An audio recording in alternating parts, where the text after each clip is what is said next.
to see you here today. So, for today's video, I have for you all another reading scary stories, but make it Halloween edition. I believe this will be the last video for spooky season. It has truly been wonderful spending spooky season with you all. Let me know down below if you have any plans for Halloween, if you're dressing up as anything, any decorations that you've put up, and if you have any plans for fall as well. So, happy Halloween, and yeah, without further ado, let's get right into it and get to ASMRing. So these stories are on the Short Scary Stories Reddit thread, and this first one is by Opata Woman, and it is titled Halloween. So to begin, Jimmy was my best friend. We grew up together, lived next door to each other. We were 17 and bored out of our schools. It was Halloween night, and we had nothing to do. We were too old to go out for candy and too young to let Halloween just pass by. We decided to take a walk and watch the little kids in their costumes, remembering all the fun we used to have. Jimmy got the bright idea to check out the old Mason house. The Mason house was an abandoned and boarded up house where the horrific robbery and slaughter of a young family of 4 had taken place 10 years before. Because of its history, the house never sold. Of course, ghost stories and legends were told about the place, and no one ever wanted to go near it. No one except Jimmy. He was fascinated with the thought of walking through the place. I told him that I had no desire to enter. He called me a chicken, S-H-I-T, but I didn't care. I would not go in. He shamed me into standing outside to wait until he made it to the upstairs bedroom window, where he would flash his penlight through the shattered glass. So I waited. I never saw him flash his light. I called out over and over, but he never answered. I waited a little more, gave up, and went home. But I was worried. I told my mom and dad what had happened. We called Jimmy's parents and they called the police. They searched the entire house, but they never found him. They searched for weeks all through town, but Jimmy was never seen again. So here I am, 12 years later, missing my old friend. The house is dilapidated, the porch rotting off the front of the house. Paint is peeling and the grass is all overgrown and tall. The night is dark and silent.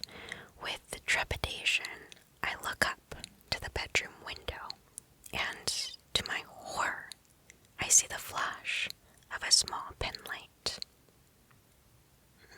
That's it. That was a really short one. Thought we'd start off a little tame. Okay. So he's stuck in there for eternity, perhaps. Okay. This next one is by Alert Diamond 7950. And it is titled, I Love Halloween. And this one's really cool. I'll kind of have to explain it to you all. So, at the top it says, 3 facts. Read only when instructed. And they are blanked out. So, I will read them according to the instructions. So it says, Halloween Day, morning. The number on the notice board of the town's community hall read 45. It took 10 years for this number to change. Finally, it did change. There were hushed whispers among the people. Everyone knew the reason.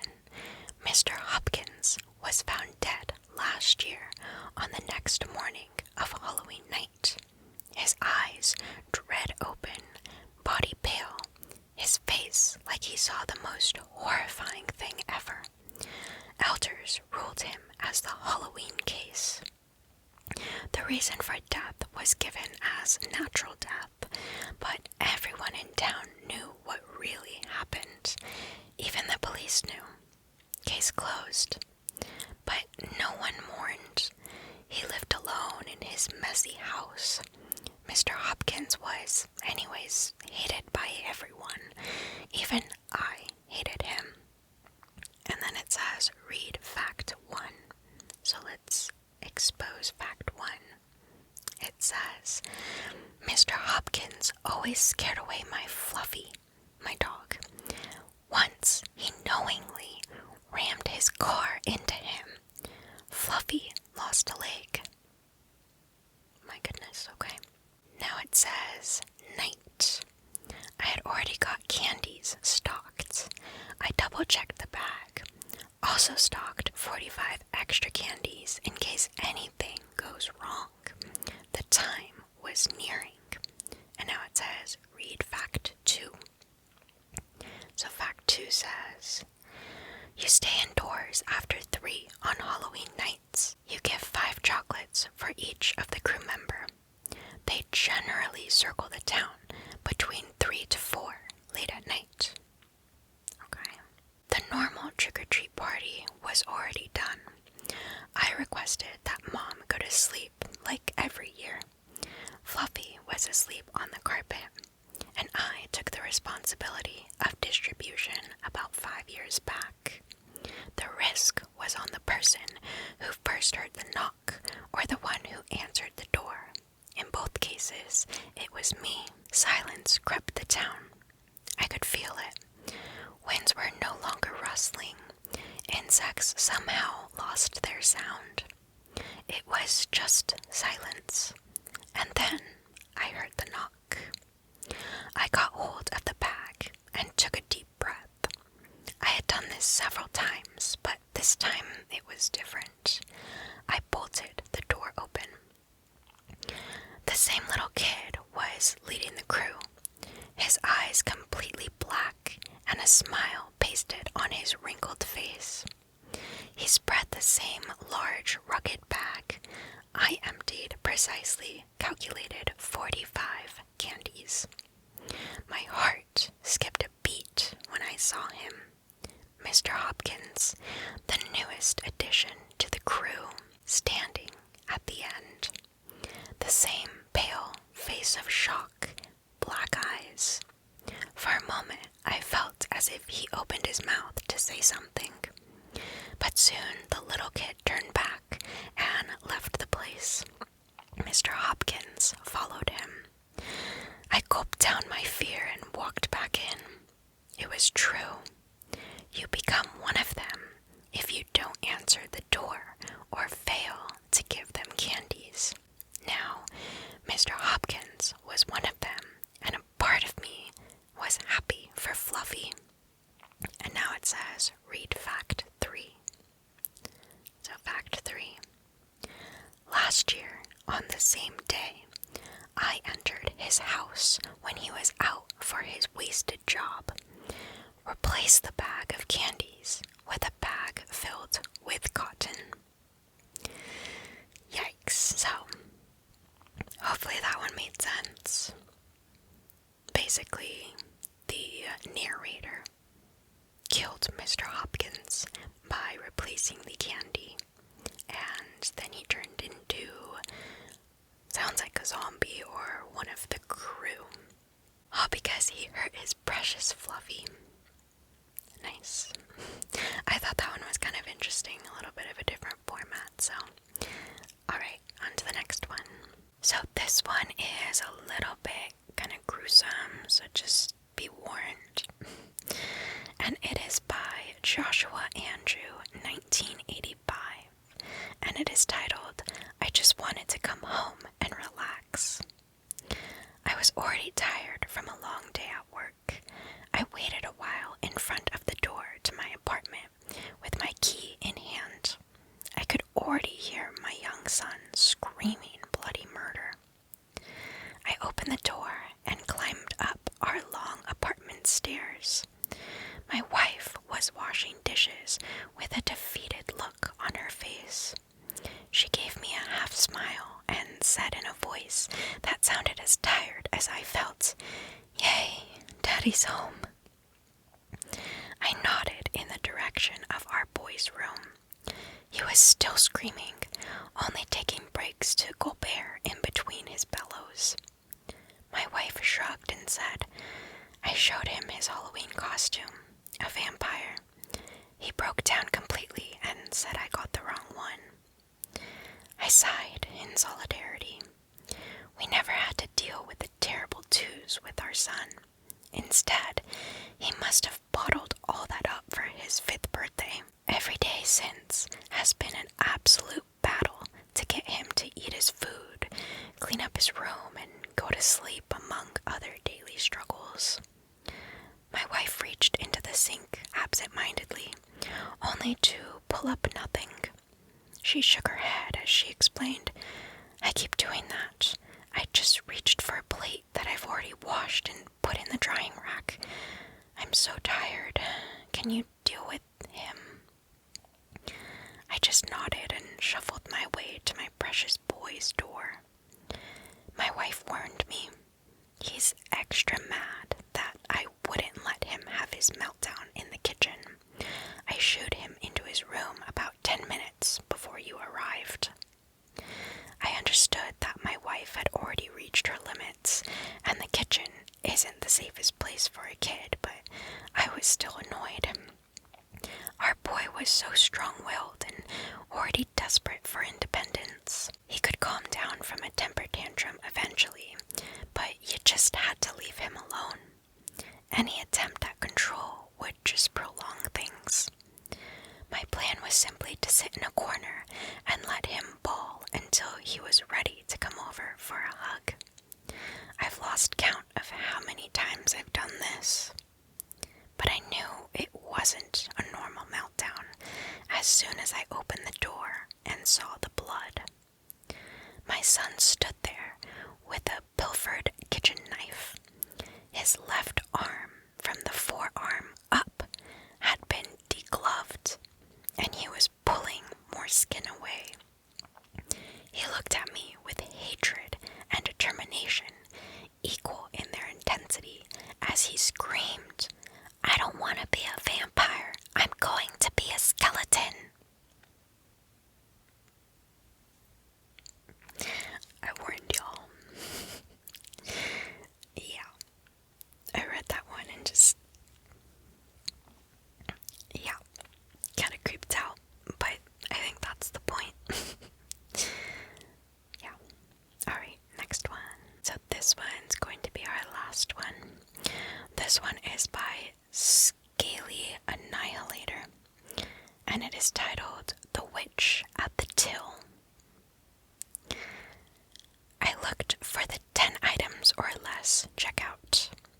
This one read 4 items only, so I joined the queue. "I will knock on your door," said the young checkout operator, looking at me, past 3 other customers. She was wearing a witch costume. She swiped the food item over the scanner. Beep. She put her head down, face hidden under her hat. "On Halloween night." Beep. "I will come for your soul." Beep. "When the time is right." Beep. The customer said his thanks and walked off. The operator grabbed the first item belonging to the next customer. "I will knock on your door." Beep. She looked at me again. "On Halloween night." I swear she looked about 10 years older this time. Beep. She looked back down and continued scanning. That was twice she looked at me. I turned and saw nobody behind. "I will come for your soul." Beep. "When the time is right." Beep. The customer paid, smiled, and left. There was just one customer in front of me. "I will knock on your door." Beep. "On Halloween night." Beep. Again, she looked at me. "I will come for your soul." She looked middle-aged. Her hair was mostly gray. Beep. "When the time is right." Beep. The customer said his thanks and left. I walked alongside the conveyor belts.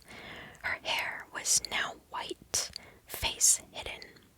She was perfectly still.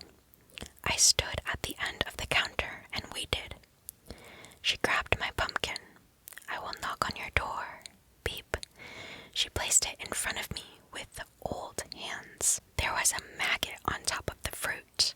I brushed it away and put the pumpkin into my basket. On Halloween night. Beep. This next food item was in transparent packaging, and I could see that it was covered in maggots. I opened my mouth to complain, but nothing came out. I will come for your soul. Beep. Rotten fruit slid towards me.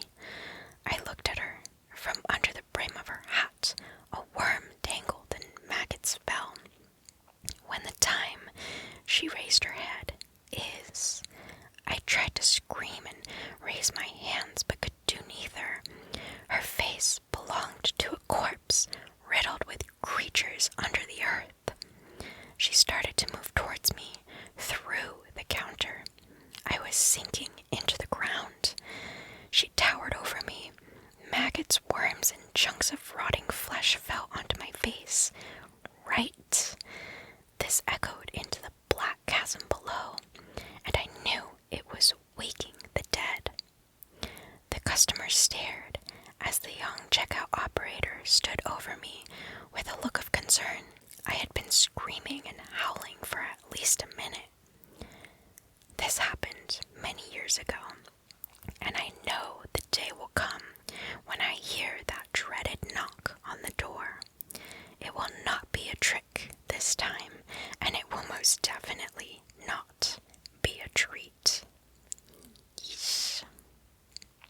I also thought that one was kind of interesting. Definitely creative. Yeah, of how it was written. So, alright friends, I think that is going to wrap it up for Halloween season, for spooky season. Of course, on this channel, we always have scary stories here, so this is definitely not the end of scary stories. Let me know any suggestions that maybe you all have for next year, and I will definitely save them. So, I hope you all have a very safe and fun Halloween, and I will see you all very soon in another video. Take the very best of care.